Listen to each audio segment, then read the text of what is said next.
Ceci là, je l'ai calculé d'abord depuis. Vous n'allez aller nulle part dans la Coupe du Monde ici. Quand vous pensez que vous chassez vos frères, la malédiction, vos ancêtres vont vous punir. Vous n'avez encore rien vu. Vous allez quitter de cette Coupe du Monde avec rien, 0 but, rien. Vous allez reprendre votre vol, on va vous accueillir avec le ndolé. Et je tiens à préciser un truc. Bref, j'ai fini avec l'Afrique du Sud là. Les Congolais, Sénégalais, Ivoiriens. J'ai dit que vous supportez, non? Je vous supporte, mais tentez alors de perdre. On va pas vous dire. Tentez. Donc, dès que vous perdez un match, ouais, il va vous allumer, hein. Il va finir avec vous ici.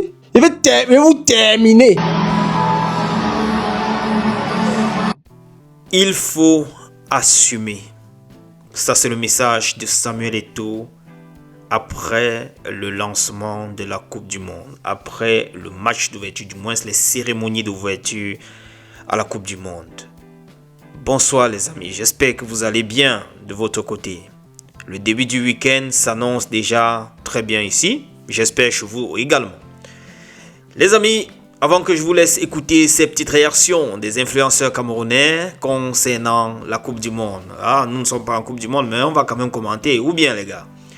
Je vais revenir sur ce message de Samuel Eto'o. Il dit d'assumer que ceux-là qui ont permis que le Cameroun, je dirais ça comme ça, qui ont permis que le Cameroun n'aille pas en Coupe du Monde, assument.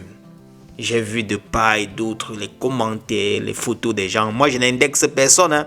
Je constate seulement que les gens sont en train de commenter à gauche, à droite, c'est tel qui est fautif, c'est tel autre. Mais qu'à cela ne tienne, j'ai également vu sur une page où on me parle de Marc Brice qui serait en train de vouloir un ticket pour aller à la Coupe du Monde. J'ai envie de demander pourquoi faire. Parce qu'en fait, s'il faut voir le grand artisan de cet échec, c'est bien le sélectionneur. Tout ce qui s'est passé là, c'était lui l'acteur principal de cet échec. C'est-à-dire l'absence du Cameroun à la Coupe du Monde. Une très très grosse absence. Ça fait mal. Jusqu'à maintenant, ça fait mal. De ne pas voir le Cameroun ou bien le drapeau du Cameroun parmi tous ces drapeaux qui ont été affichés de ce côté-là. Entre-temps, Samuel Eto'o est quand même allé. Il a assisté à cette cérémonie. Vous le voyez là avec Ronaldo, le Brésilien. Et on l'annonce d'ailleurs du côté de Philadelphie pour le match France contre Sénégal. Ça va se jouer fort également de ce côté-là. Mais nous, on va seulement aller supporter Chouameni, on va supporter Kylian Mbappé. Est-ce qu'on a le choix? Revenons sur la première journée de la Coupe du Monde avec le Mexique qui a gagné 2-0 l'Afrique du Sud. Avec 3 cartons rouges au match d'ouverture. 3 cartons rouges. Oui, c'était vraiment un match de fou. Pas un match de fou dans la qualité de jeu, mais plutôt avec tous ces événements, toutes ces scènes-là qui se sont passées. Le match n'était pas trop attrayant, ça ne motivait même pas trop. La qualité de jeu n'était pas au rendez-vous, je dirais ça comme ça.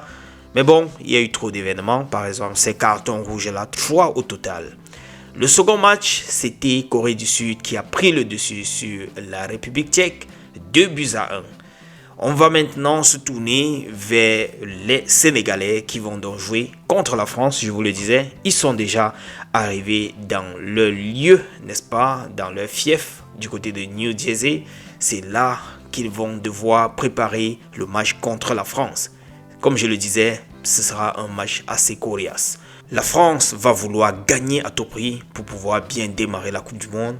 Et le Sénégal va devoir également vouloir gagner. Et c'est pour ça que je dis que ça va être très très dur. Les Black Stars, les Ghanéens sont également à Rhode Island. Ils sont dans leur fief pour préparer leur premier match. Que dire des Léopards? Les Léopards qui sont arrivés en tenue de Léopard. Vous les voyez là avec le capitaine.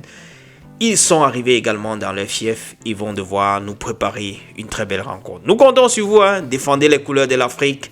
Sinon, ne partez pas faire la sape là-bas, les gars. Sinon, notre influenceur là va vous laminer, il va finir avec vous. En tout cas, il vous a donné les couleurs. Nous allons terminer avec ces images des joueurs de l'Unisport de Bafang qui, en direction de Garoua pour leur match, ont rencontré Rigo Besson, Rigo, à l'aéroport et ont profité pour prendre quelques petits clichés ensemble. Les amis, je vous laisse et on va se retrouver dans notre tour de partage. C'était juste quelques petites actualités que je voulais partager avec vous. Préparons-nous pour regarder les prochains matchs et souhaitons qu'au moins une équipe africaine puisse aller, ne serait-ce qu'en quart ou en demi-finale. On espère bien. On a pas mal de bonnes équipes comme le Sénégal qui pourraient aller nous aider de ce côté-là à peut-être faire quelque chose, faire bonne figure. On leur souhaite en tout cas bonne chance. Même la Côte d'Ivoire est également une équipe qui peut faire tache d'huile. On est ensemble les amis. Ciao. Ceci-là, je l'ai calculé d'abord depuis. Vous n'allez aller nulle part dans la Coupe du Monde d'ici. Quand vous pensez que vous chassez vos frères, la malédiction, vos ancêtres vont vous punir. Vous n'avez encore rien vu. Vous allez quitter de cette Coupe du Monde avec rien, 0 but, rien. Vous allez reprendre votre vol, on va vous accueillir avec le ndolé. Et tintin comme ça là, n'importe quoi. Et même la canne, vous n'allez plus jouer. D'abord, la canne là, nous on ne veut plus que vous jouez ça. Comme vous chassez vos... Ça veut dire que vous n'êtes pas africain. Donc, comme c'est comme ça là, même la Coupe d'Afrique, vous n'allez plus jouer. Et si vous jouez, on va casser vos pieds. Hein. Attendez. Et je tiens à préciser un truc. Bref, j'ai fini avec l'Afrique du Sud là. Les Congolais, Sénégalais, Ivoiriens. J'ai dit que vous supportez, non? Je vous supporte, mais tentez alors de perdre. On va pas vous dire. Tentez. Donc, dès que vous perdez un match, ouais, il va vous allumer. Hein. Il va finir avec vous ici. Il va vous terminer. C'est-à-dire que si vous gagnez, j'écris avec vous. Si vous perdez, je vais vous allumer. C'est-à-dire que je vais vous laper comme un joke. Ne tentez pas de perdre un match. Donc même si vous perdez en demi-finale, je vais vous... Alors je vais encore plus vous laper. En tout cas, comme nous on n'est pas partis les Camerounais, nous sommes devant nos caméras. On va vous laper. Ce que vous allez faire, on va commenter. Voilà notre part de coupe.